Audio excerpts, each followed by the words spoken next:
there is a moment most men never talk about. A moment when you're sitting in a room full of people and someone says something about you, not to you. And everyone laughs, and you laugh too, not because it was funny, but because you didn't know what else to do. You drove home that night, replaying it, feeling something you couldn't name, not quite anger, not quite shame, something quieter and more corrosive than both. The slow realization that somewhere along the way, you taught people it was okay to do that to you. And the worst part, you have no idea when it started. There was no single moment, no dramatic betrayal, just 1,000 tiny surrenders accumulated over years. A laugh here, an agreement you didn't mean, a boundary you let slide because the confrontation felt worse than the disrespect, until one day you looked up and noticed that the way people spoke to you, scheduled you, considered you, or didn't, had quietly calcified into something permanent. You became the person people don't think twice about, and you let it happen one small surrender at a time. Here is what nobody tells you: respect is not given.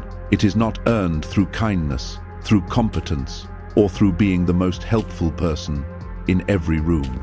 Those things may deserve respect in a just world, but you do not live in a just world. You live in a world governed by perception, hierarchy, and signal. And right now, the signal you are broadcasting, without knowing it, without intending it, is costing you more than you can calculate. Today, that signal changes. What I'm about to walk you through is not a collection of tricks. It is not surface-level confidence advice, dressed up in philosophy. This is a fundamental restructuring of how you relate to yourself, and therefore how the entire world relates to you. Machiavelli spent a lifetime studying power, not as theory, but as survival. The men who understood these principles built legacies. The men who dismissed them were consumed by the very courts they tried to navigate. 5 centuries later, the courts have different names. The dynamics are identical. By the time this is over, you will understand exactly why your life has produced the results it has. You will see the mechanism clearly, and you will have everything you need to dismantle it, starting with one decision made today that changes the trajectory of every relationship you have going forward. The disease nobody diagnoses there is an infection running through most men, so normalized, so deeply woven into the fabric of daily life that almost nobody recognizes it as a problem. It is the hunger for approval. Watch for it, and you will see it everywhere. The man who laughs too loudly at a joke that landed flat because he wants to be liked. The man who agrees with an opinion he privately finds absurd because disagreement feels dangerous. The man who softens his voice, hedges his statements, and qualifies every strong position he takes because somewhere inside him lives a terror of being rejected. This is not weakness of character. This is programming. From the moment you were born, the world began training you. Obey and receive warmth. Comply and receive approval. Shrink yourself to fit the room and receive the reward of belonging. It was all presented as socialization, as maturity, as getting along. It was a cage built from compliments. And here is the catastrophic lie buried inside all of it. The belief that if you make yourself agreeable enough, accommodating enough, pleasant enough, the world will eventually reward you with respect. It will not. The world does not respect what it can easily access, easily move, easily predict. The world respects what it cannot fully figure out, what it cannot easily influence, what holds its position regardless of pressure applied. Machiavelli watched the courts of Italy and recorded what he saw without flinching. The men who chased favor were discarded the moment their usefulness expired. The men who needed nothing from the crowd, who moved through power structures with quiet self-containment. Those were the men who accumulated something that outlasted every transaction. You were trained to need approval. That training can be undone, but only if you are willing to see it for what it is, not wisdom, not virtue, not social grace, a leash. What people are actually reading. Every person you encounter is running an assessment on you, not consciously, not maliciously. It is ancient, automatic, animal. Within seconds of meeting you, they are reading your posture, the stillness or restlessness in your body, the way your eyes move when challenged. Whether your voice holds its register under pressure or climbs into apology, they are not seeing you. They are seeing your projection. And this is the distinction that separates men who command rooms from men who disappear inside them. The powerful understand that perception is being constructed whether they participate in it or not. So they participate deliberately. 2. Her powerless let it form at random and then wonder why life returns such poor results. You are not treated according to your intentions. You are not treated according to your inner depth, your hidden capability, or how hard you are working behind closed doors. You are treated according to what you project into the room the moment you enter it. A man who carries himself with quiet, unhurried certainty will be assumed competent before he demonstrates anything. A man who fidgets, qualifies, and seeks reassurance will be assumed weak before he speaks a single word. This is not fair. Fair is irrelevant. This is the game. The man who masters his projection masters his fate. The actual shift here is the change, the one that restructures everything downstream. You must become emotionally independent from the reactions of other people, not partially, not situationally, completely. Their approval means nothing. Their disapproval means nothing. Praise does not elevate you. Criticism does not diminish you. You are not waiting for a verdict from the room. You have already rendered one about yourself, and it is not subject to appeal.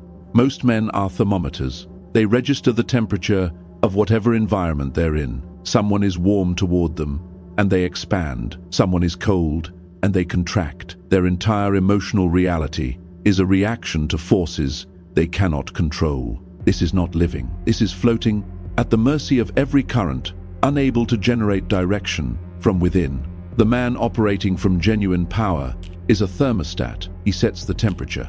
He does not ask for permission to feel grounded. He generates his own state and maintains it regardless of what the room decides to do around him.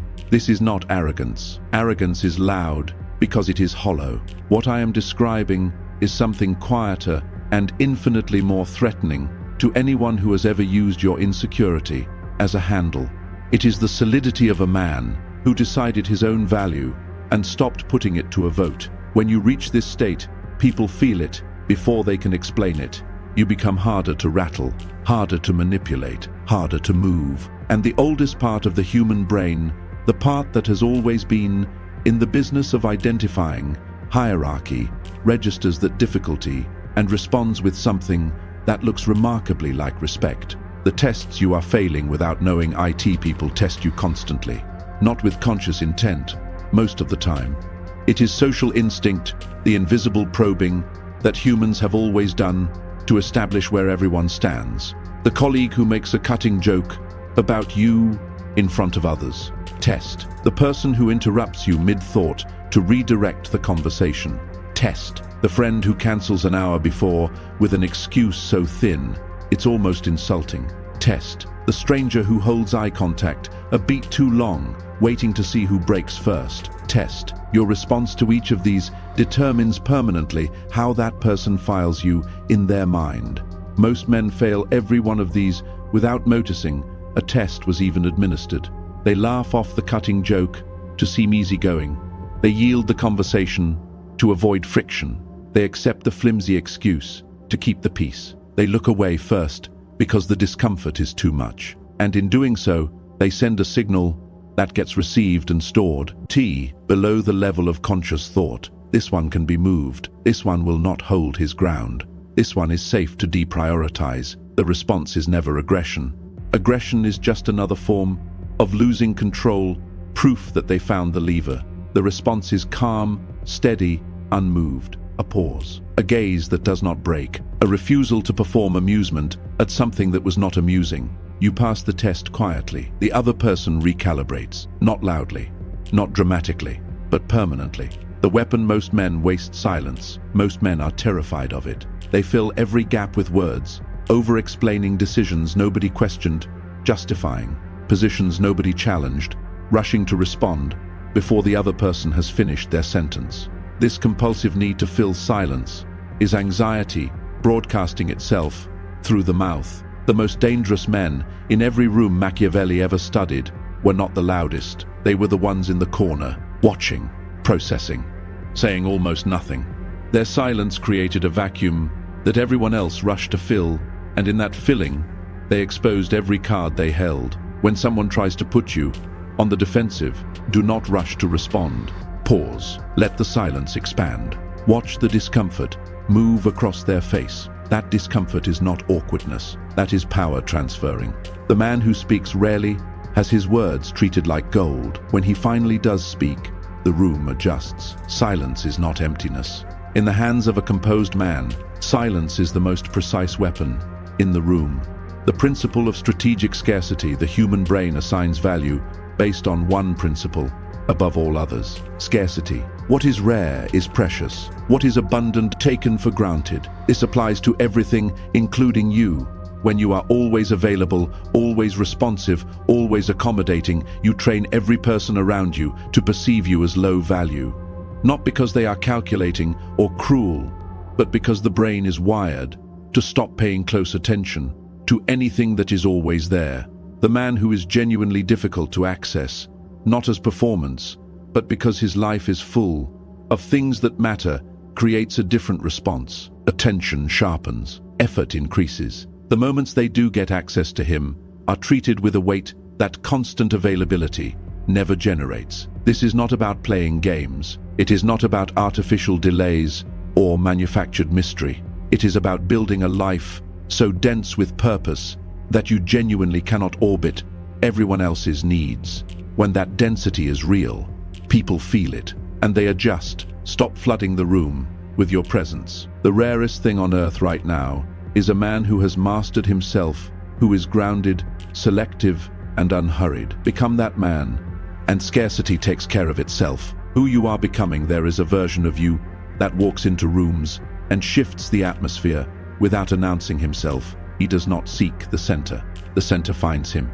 He does not speak first, but when he speaks, the room quiets, not because he demanded it, but because somewhere along the way, people learned that his words were worth waiting for. He cannot be baited. He cannot be flattered into carelessness or criticized into collapse. Insults reach him and fall.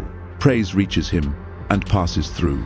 His sense of self was never dependent on external input, so external input, cannot alter it. This man is not cold. He is not isolated. He is warm with the people who have earned that warmth. He is generous with those who respect his time, but he is immovable on the things that matter. And that immovability, quiet, consistent, never performed, is what makes him unlike almost everyone else. In every room he enters, he is not born, he is built. Every test you pass from this moment forward adds a layer to that foundation. Every silence you hold instead of filling, every approval you don't seek, every boundary you hold, past the point where the old version of you would have folded. Decision by decision, day by day, you are under construction. The command tomorrow, you will face a moment. The old pattern will surface, the familiar pull to explain yourself, to soften your stance, to laugh at something that wasn't funny, to look away first, to fill the silence before it becomes uncomfortable.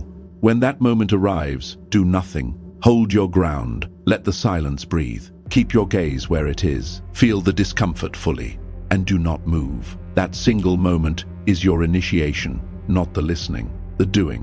One instance of genuine emotional independence will teach your nervous system what hours of theory cannot. None of the patterns that have held you back were originally yours. The approval seeking was installed. The conflict avoidance was trained. The emotional reactivity was conditioned into you by a world that runs more smoothly.